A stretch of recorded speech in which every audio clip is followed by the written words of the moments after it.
Welcome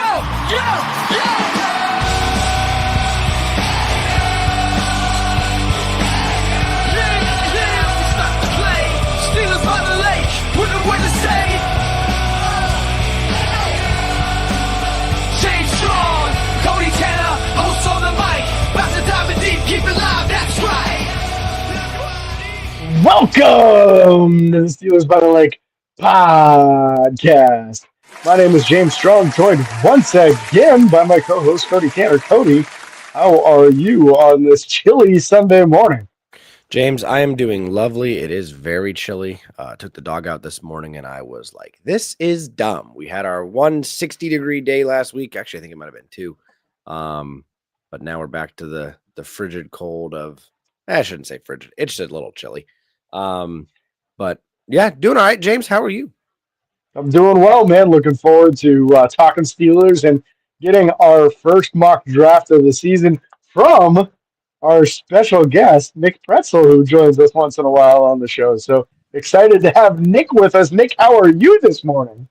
James, I'm doing great. It's, as you said, a very chilly Sunday morning, but sun's shining, and that's what we like to see. So Steelers news coming right up because what better to do on a fine Sunday morning? That's it, buddy. Yeah. Before we go too far, real quick, a big shout out to our sponsors. We want to give a shout out to Edinburgh Hotel Bar. Supporters of Steelers by the Lake podcast include Edinburgh Hotel Bar, offering free buzzworthy pub trivia every Wednesday at 7 p.m., located at 100 Meadville Street in downtown Edinburgh. More information can be found at 814-734-5103 or at edinburghhotelbar.com. Edinburgh Hotel Bar has been a lovely supporter of us this year. Excited to have them and going into the new year because this is actually only episode 2 of this year. So we're very excited for another year with them, and we're excited to do more mock drafts. So today we're actually going to share Nick Pretzels. But before we get that far, we're getting ahead of ourselves. We're excited to hear who he thinks Pittsburgh will pick up. James, there's a lot of news to cover, starting off with Steelers signing a new defensive tackle and you opening that energy drink. What? I would never do something like that on the show. Let's talk about this, buddy. It's never too early for some energy, and it's never too early to add better quality play at the defensive line. It's something we talked about a lot last year. With the subtraction of Larry Ogunjobi, we knew some pieces were going to be added. We didn't know how many. We didn't know who. Now we're starting to get pieces in place, right? The first signing being defensive tackle Daniel Ekuale, formerly of the New England Patriots. He is 31 years old and just getting started in his career, really. He's been a backup his entire career previous to last season, where he started 14 games for the Patriots as a run defense specialist. Grades very highly against the run. Unfortunately, not a quarterback sack kind of guy at all. Has 1 sack in the last 2 years combined. Missed most of the season 2 years ago with an injury. So he might have a little bit more impressive resume had he not been out that season. But last year, a significant part of that run defense for the Patriots, and per Pro Football Focus, graded out extremely high on his run defense grades. He's 6'3", 310, short arms, just not going to give you much getting after the quarterback. But when you're in those short down and distance situations, I believe he'll be an upgrade over Larry Ogunjobi versus the run, which is an extremely important thing for this team going forward. Yeah. Yeah, originally started his career off in Cleveland, which is funny, back in 2019. Spent a year in Jacksonville and then the last 4 with the New England Patriots. Excited to see what he has to offer. The best year he's ever had were his first 2 years with New England with 2 sacks.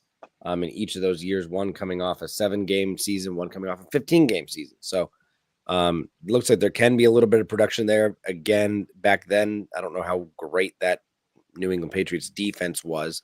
But he has a lot of talent around him in Pittsburgh on that defensive front. So excited to see what potential he has and what he could bring to the table, especially with that run-stop defense that we need to shore up a little bit this year. So excited for that. Pittsburgh also signed safety Juan Thornhill to a 1-year deal. Juan Thornhill being previously of the Cleveland Browns. Congratulations, you're on a better team already. I think that real high draft pick. Wasn't he a first or second round pick for the Chiefs back when he was drafted, Cody? I'm going to find out. I believe he was a first. Yeah, I know that he was one of the top safety prospects the year he came out. A real athletic dude, a bigger guy. In my opinion, a huge upgrade. Second round, Cody's saying. 63rd overall in 2019. Yeah, that's a really high pedigree guy. And when you're talking about the safety room, we were wondering who's going to be the top backup to Monte KZ moved on. I don't think that broke a lot of hearts. He had better play early in his Pittsburgh career than he did the last couple of years, but his lack of size really showed up on tape. So we're talking about a safety that's a good 30 pounds heavier than him and a very reliable tackler. So this is, I think, a huge upgrade and a very important piece of the puzzle. Now you don't have to prioritize safety as highly in the draft. Maybe you bring in another guy to compete with Watts, but I don't think it's something that you have to do as early otherwise. Yeah, eight combined interceptions in his 4 years with Kansas City, 0 in his 2 with Cleveland. So I understand schematically it's Pittsburgh's defense and Kansas City's defense has a lot more similarities.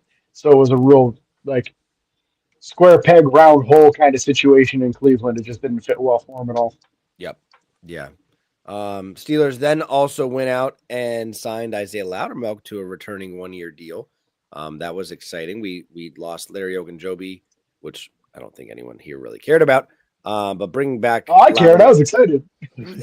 Okay, that's fair. We were excited that he was gone. We didn't care that we lost him.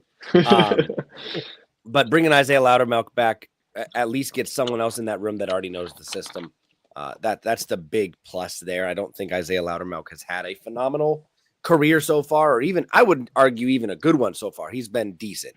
But having someone in the system that still knows what's going on and has been around as a depth piece is very important, especially if we start dealing, knock on wood, injuries at any point with that defensive front. So, James, you want to go over the next defensive end we signed? Absolutely, yeah. I think Loudermilk is a nice return. I agree with you. He's an adequate backup. Not a great backup, not a bad backup, but at least he's homegrown. He gets one more year to try to evolve. And it puts a little more pressure on Logan Lee, right? He didn't get a chance to do anything in his rookie season. So a lot of these additions are really bolstering that middle to back of the roster defensive line.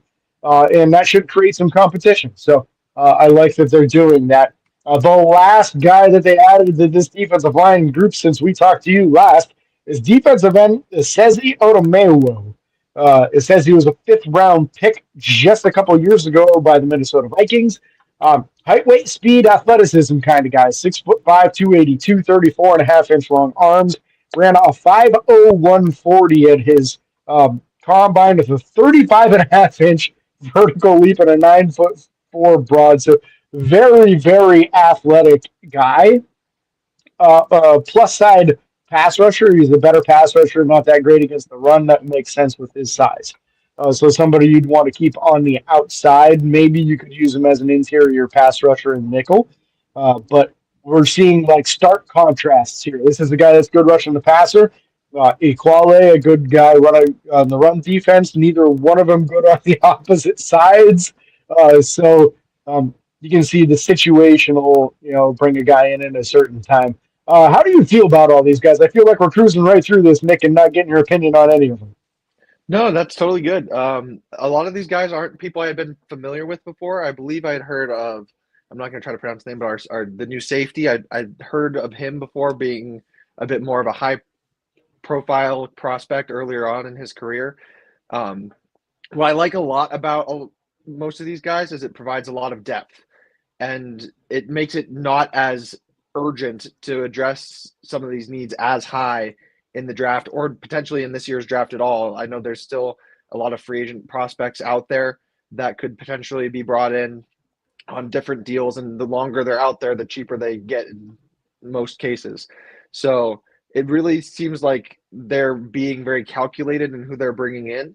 And I think that especially with the guys that we've already got around these other dudes that we're bringing in, mostly on the defensive side in particular, I think that it'll provide for a really solid defense this year because of who we've already got, in addition to the guys that may have not had as strong of a production on teams that weren't as robust as the Steelers.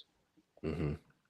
Yeah, I agree with you. I think that this last guy here, Cesar Romero, I think that this is probably a draft crush that they didn't get a chance to draft. That's my guess is that a guy with that kind of measurable, they were eyeing him up and he went before they had an opportunity. Or maybe that was the year they took Leal, so they already took a guy and felt like they really couldn't justify taking another guy later on. So I feel like that's something that Pittsburgh loves to do. If there's someone that they wanted to get in a draft and they become available later on, they try to go after them and give them a chance to see if they fit their system. So I think that's the one I'm most excited about this group. But I like the quality depth. I think there's some upgrades in the quality depth on these pieces. Like Thornhill, I think is a pretty drastic upgrade over the Monty KZ, and I think that's something we should be pretty excited about. Yeah. Yeah, I'm right there with you guys. I think there's a lot of depth pieces, a lot of exciting things happening, and it kind of eases the stress with going into the draft. Mhm. Is the big one there. James, we have two more guys to talk about real quick. Outside linebacker. Just kidding. You want to talk about him? Just kidding. Oh, sorry. You cut out for a second there. Sorry, I just heard you say outside linebacker. That was it. But obviously, I know you're talking about Jeremiah Moon. Yes. So for those who are unfamiliar with the name Jeremiah Moon, Pittsburgh brought in last season. He was a late waived by the Baltimore Ravens while they were going into the playoff push. So it was just like the last week of the regular season. Pittsburgh put a claim on him. He was on the back end of the roster all season last year. Did get a blocked punt. So that was the highlight of his season last year. On the defense, he never really made an impact. He was a rotational guy behind Nick Herbig, behind everybody else at the outside linebacker position. So he'll get an opportunity to compete. The surprising thing for me on this one is that they didn't bother to tender him. He was a restricted free agent, so they could have tendered him, and he would have had to sign that deal or not play for anyone at all, and they didn't do that. Yep. And maybe he told them he wanted to try to look and see if he could have some kind of market on another team first, knowing how deep that room is. But that was the odd one there to me. I think that this might be difficult for him this upcoming season because I think that he would have probably got beat out by Julius Welshoff last year had Julius not been injured in that final preseason game. And now that he's been brought back for this upcoming season, if no other competition comes into the room, I think we're looking at a real serious competition between Jeremiah Moon and Julius Welshoff, who excelled on special teams and had like 3.5 sacks in the preseason last year. So I think that's going to be a really good battle to bring out the best in both of those guys. And will definitely do good for Jeremiah Moon because he knows he isn't just walking into it and getting the job. He's going to have to try his hardest to make the team. Yeah. Yeah, it's going to be interesting to see what he does. Again, that block punt was huge. We talked about how he could turn into a pivotal piece from there. So, do you guys both I don't hear me? know. I can. Okay.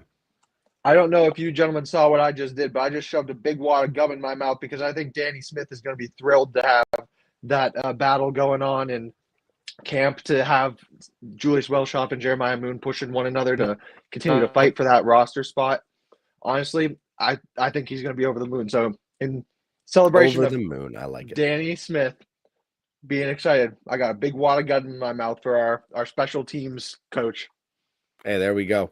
The last guy we're going to talk about here real quick is cornerback James Pierre, also returning on a one-year deal. James Pierre being an exceptional gunner and more than likely be returning in that role. He has a few interceptions, at least one that I can remember on his career so far with Pittsburgh. But excited to have him back again. It's just another piece. And he could very easily not make the team. I mean, he's probably at this point one of the first guys off the board if we draft somebody or if somebody else comes in or whatever. That cornerback room technically right now is deep number wise. And I still expect them to draft at least one corner. So it's going to be very interesting to see how this all plays out. Speaking of the draft, Pittsburgh also, oh wait, go ahead. You're muted, James. James, you're muted.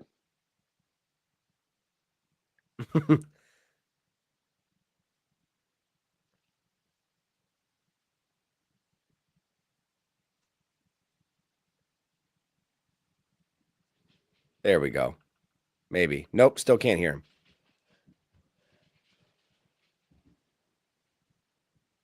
Not sure what James is saying. We'll try to get him back in here in just a second. Pittsburgh does send the house to Alabama for their pro day. I'm not sure exactly who. I mean, Jalen Milroe, they've been big on him. So I don't know who else necessarily if they're looking at. I haven't seen if they've talked to anybody. I think we got James back. We did for a second. Yeah, I hear you. There we go. Now we can hear James. James talking about sending the house to Alabama. Yeah, I think that's a pretty interesting thing, especially with the news coming out about the Jalen Milroe dinner, right? Now, Yep. this is not uncommon. Pittsburgh oftentimes takes that number one guy from that school out to dinner. He wasn't the only one. They took the star off-ball linebacker as well. And usually that's the case. They'll take 3 or 4 guys, but the marquee guy is the one that you hear about. So that's a real interesting thing to me. I'm excited to see if they take any of these guys. There's a top guard there, Jalen Milroe, the highly athletic and extremely strong-armed quarterback. I want to say he ran like a 4.3 something at the pro day there too. So really fast dude. And this off-ball linebacker is just a monster. Jihad something, I forget his last name, but just some real interesting prospects there. No big surprise that Pittsburgh sends that many people to go watch Alabama. That's a normal thing. Alabama, Georgia, Ohio State, they usually send the house to all these places. Yeah, excited to see that. I don't know how I feel about Jalen Milroe still. I'm kind of iffy, but again, you never know. I mean, look at how the Bills fans reacted when they drafted Josh Allen. Look at how people reacted when the Chiefs drafted Patrick Mahomes. I'm not upset if we draft any quarterback because it's a quarterback that gets in that room. So we'll see how that all goes and how that plays out. And sometimes they just do it to fake people out too. So Yeah, absolutely. I think a smokescreen is the biggest thing here. I don't think that they have any interest in signing Milroe in the first round. Now, if he's still available in the third or fourth, do you take a flyer on the kid? I don't see why not. But I'd be more interested in the fourth than I would the third because I feel like your third round pick, you can still get a starting player. Yep. James, it's that time. Nick is about to share his mock draft with us. So we're very excited for this. Nick, the floor is yours. Thank you, gentlemen. I greatly appreciate it. So, starting off the mock draft for the year, I got to defend my title last year when we did our mock draft extravaganza. I had the most correct draft picks. So, I'm defending my title here, and hopefully we'll get another one from James here with the updated picks now that we've done the DK Metcalf trade, so we can compare and contrast. I did a little bit of what I wanted and a little bit of what I think Pittsburgh is actually going to do. So we'll see how this goes. But in round one, I have a sneaking suspicion that they're going to take a quarterback, and if Jackson Dart is available to them at 21. I, however, did not go quarterback because I don't want another Kenny Pickett situation. So instead, I took a guy that I'm sure both of you are relatively familiar with. I went with Derek Harmon, defensive tackle out of Oregon. He's got arms that measure in at 34 3/8. He's got 10 3/8 inch hands, weighs 6'4" or is 6'4" and a half, and weighs 313 pounds. And at that height, he was running a 4.95 40 and had a 10-yard split of 1.74. The dude is massive and he can move. And not only that, but he said in one of his pre-draft interviews that he likes to model his game after Cam Hayward. So it only makes sense to bring him in and let him sit next to Cam for a year or so. Maybe move Keanu Benton and have him operate in that space. But it would just make sense to bring him in, have him be able to be mentored by Cam for a couple years as long as Cam's with us. And I think Pittsburgh would be absolutely dominant on the defensive line with those two guys for the next couple years. I love the pick, Nick. That's why I went that direction with my first mock draft. I think he's a perfect fit for Pittsburgh as a defensive end who can kick inside and pass rushing situations. So I think he is a dream scenario for Pittsburgh if he's available with that first pick. Yeah, I'm right there with you. I think having that defensive tackle, especially the size, I feel like it's been a while since we've had a big boy like that.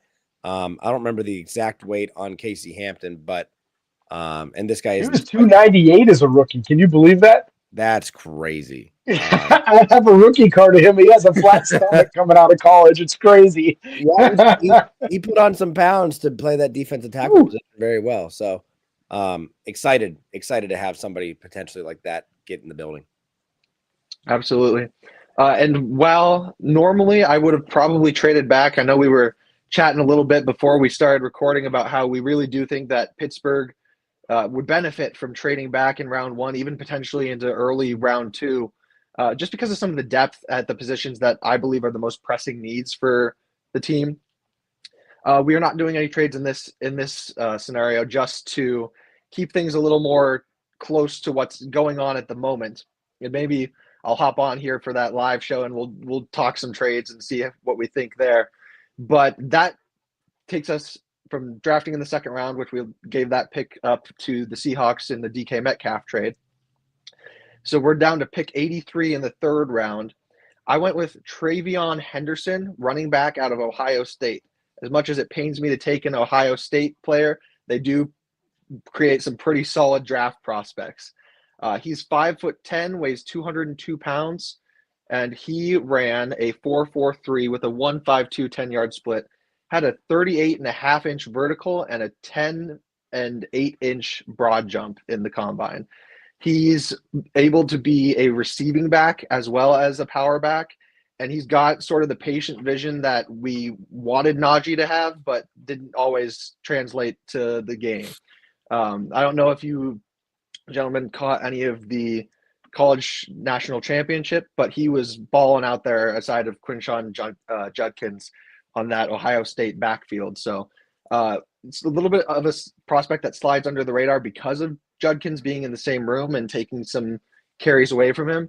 But I think that would translate really well to a tandem with Jaylen Warren. Yeah, I really like that pick, Nick.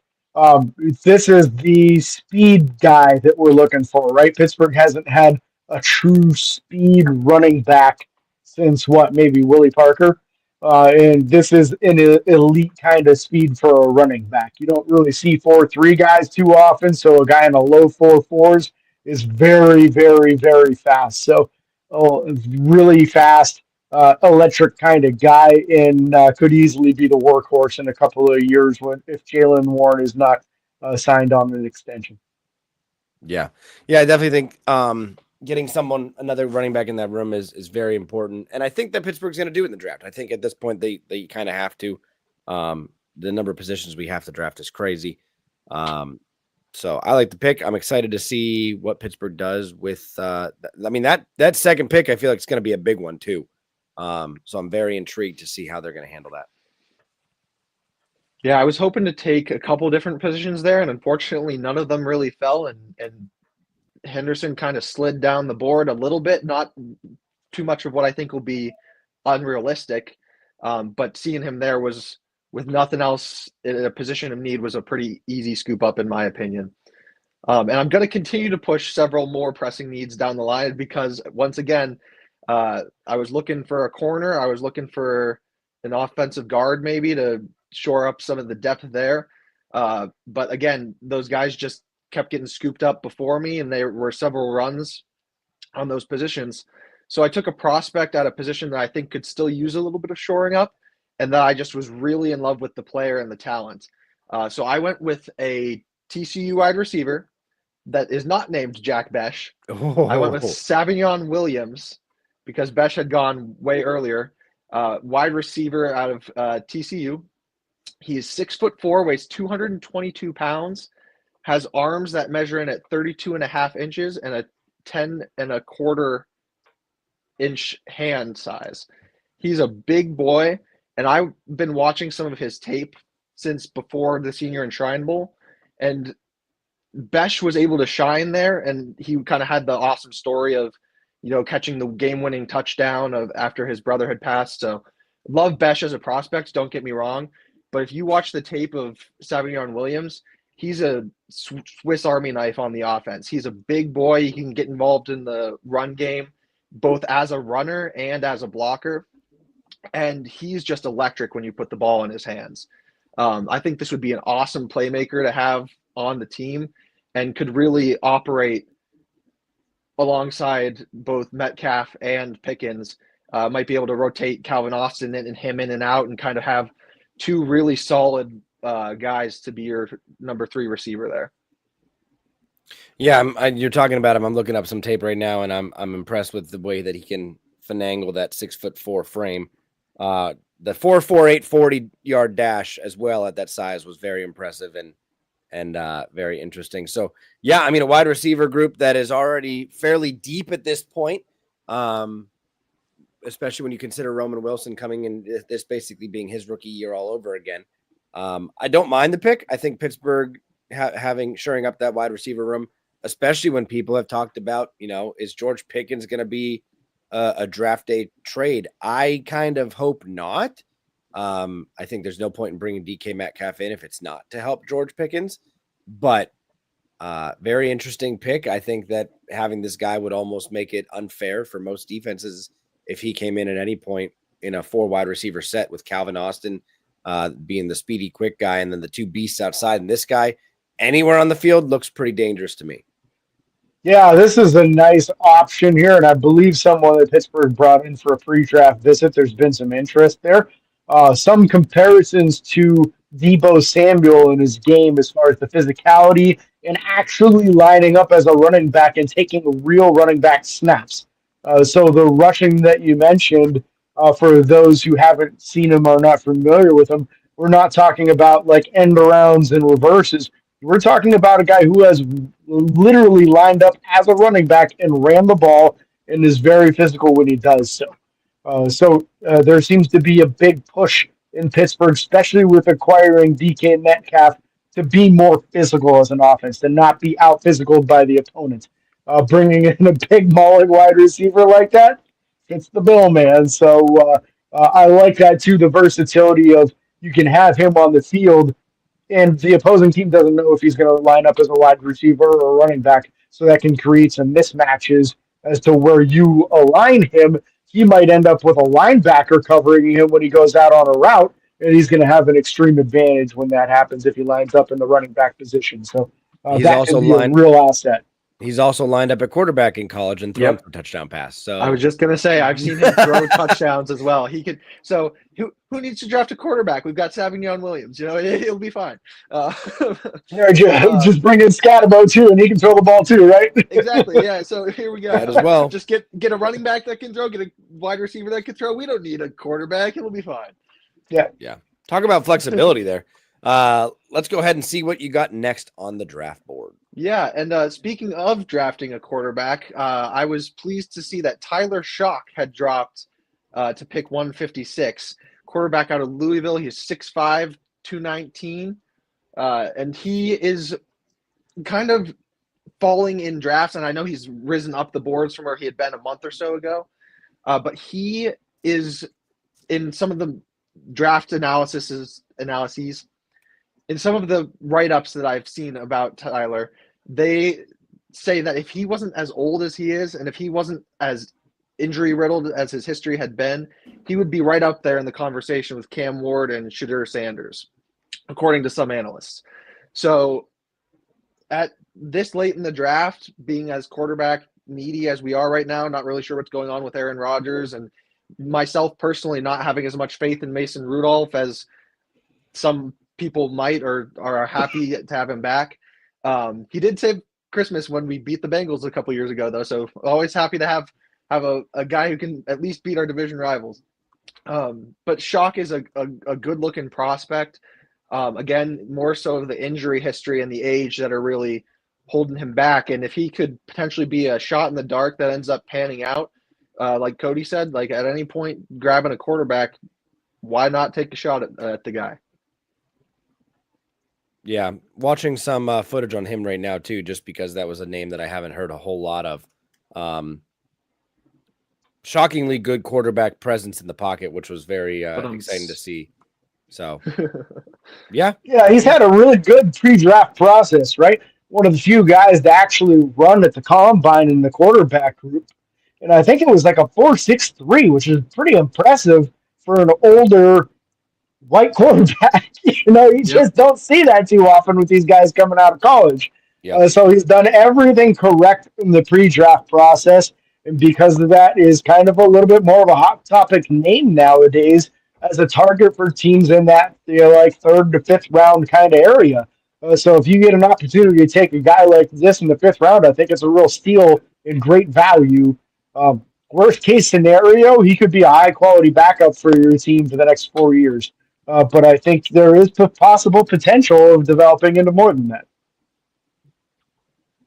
Absolutely. And the draft prospect on Shock in on the NFL's website does say good backup with the potential to draft into a starter. So the NFL views him in the exact same way, which is really promising when you can take a shot at a guy in the fifth round, like you were saying.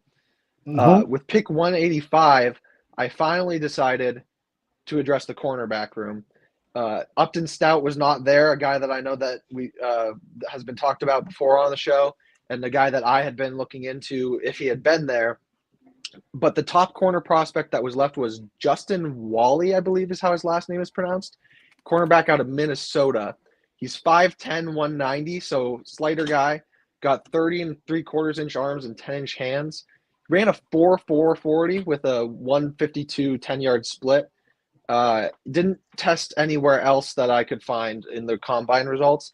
Nope. But they listed him as a very willing run defender, which is something that I'm always happy to see out of the cornerbacks, and especially with Pittsburgh's struggle against the run last year a little bit. It's always good to have some guys in the secondary who are able to diagnose and willing to attack the run. So I think a lot of the issues that I saw in some of the analysis of Wally was a bit of just like technique issues. Like he's not the best at tackling in certain ways and doesn't really know how to maneuver. And some of that is due to his slighter frame, I believe. But there's always the potential to bulk up and refine technique. And this would be a lump of clay kind of guy that could add to the depth chart and provide some competition, maybe for a Beanie Bishop or somebody already on the roster that might need to then work a little harder to retain their spot. Yeah, absolutely. I think it's important that Pittsburgh takes a shot in the corner room once again. I like what they did in the offseason, bringing in Darius Slay, even the Eccles kid. I think there's some potential there with him too. But you don't want to end up in a situation where you're starting James Pierre again.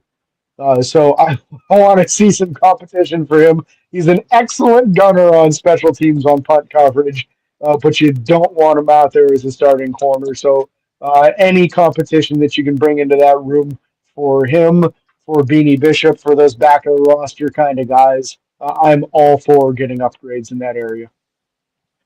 yeah, I'm right there with you. I think Pittsburgh, another shot needs to be taken, like James said, another shot at a cornerback. Someone to come in and compete and at least make, if not come out and be a starter themselves, at least push these other guys to play a little bit better.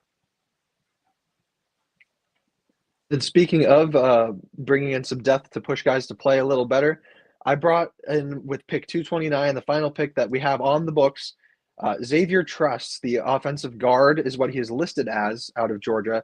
But the main reason I was interested in Truss, because there were a few guards that are listed a little bit higher on a lot of people's draft boards, is that Truss has a lot of versatility on the O-line. I know he's at least played left guard and right tackle. So he's got the ability to sort of move around the line, which is always a good thing to have, especially when there's experience doing so, rather than just saying, oh, yeah, we think this guy could shift over here or kick out over there.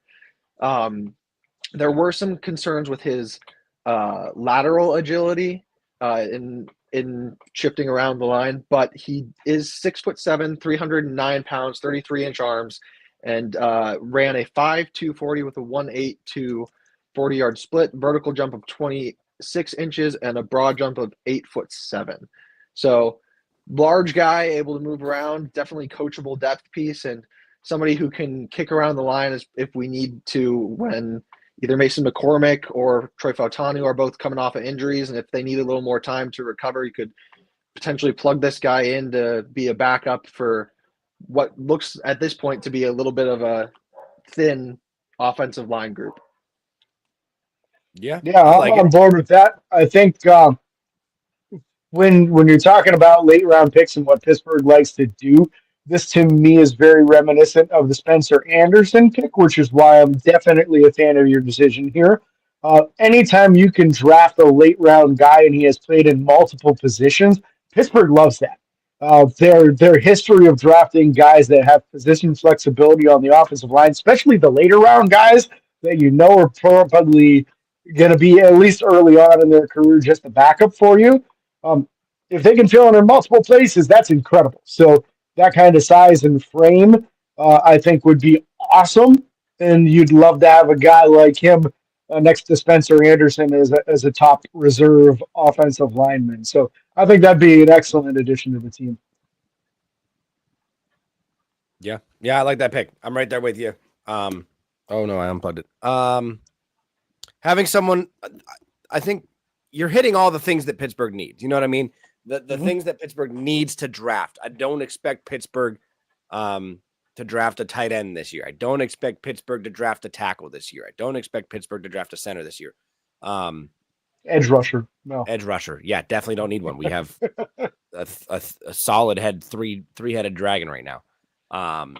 So, but everything else that you've drafted, high priority needs, things that Pittsburgh needs, and quality, in some way, shape, or form, going to add either a depth piece or a potential starter year one. So I like all the picks. So yeah, I think you did a real nice job with this, Nick. I think if Pittsburgh ends up with this haul, we should be pretty happy about that. Yeah. Real quick, run through those guys. Yeah, absolutely. So at pick 21, we took Derek Harmon, defensive tackle out of Oregon. Pick 83, I have the Steelers going Travion Henderson, running back from the OHIO. Savion Williams went at pick 123, wide receiver out of TCU, who's a bit of a Swiss Army knife and can really line up anywhere at offense. Throw him at tight end if you want to. Pick 156, Tyler Shock, quarterback from Louisville. Pick 185 was Justin Wally, corner out of Minnesota. And pick 229 was Xavier Truss, the Georgia Bulldog offensive guard, who can line up in a couple of different slots along that O-line. Probably as a solid backup and maybe eventual starter for the Pittsburgh Steelers. I like it. James, any final thoughts? No, I like it. I'm excited. We're getting closer and closer to the draft, about a month away from it now. So that time of year where you get to see us really geek out about all this stuff. So we're going to continue getting mock drafts to you. Cody's got a pretty awesome idea for next week's episode. You want to share that with the people, Cody? Yeah, we'd love to do a live mock draft. And I say live in the form of doing it on the show and stuff like that. Maybe in the future, very soon, we could actually do a live one. We have that opportunity, an option with the new way of doing the show. So we're very excited for the potential options here. Look for that probably being the case next week. At this point, I don't know why that wouldn't happen. Of doing a show live on the show, as far as doing it so you guys can see what we're processing, who's available, kind of go through the thought process with us as we're trying to develop the draft class for Pittsburgh's 2025 draft. So excited for that. Thank you guys so much for listening or watching if you're on YouTube. Don't forget to like and follow on Facebook, Twitter, Instagram, TikTok, and YouTube. Subscribe, ring the bell. It's free. It doesn't cost you a thing. Don't forget the 5-star reviews on Apple Podcasts make James very, very happy. And until next time, this is your host, James and Cody, and special guest, Nick Pretzel, signing off. Peace.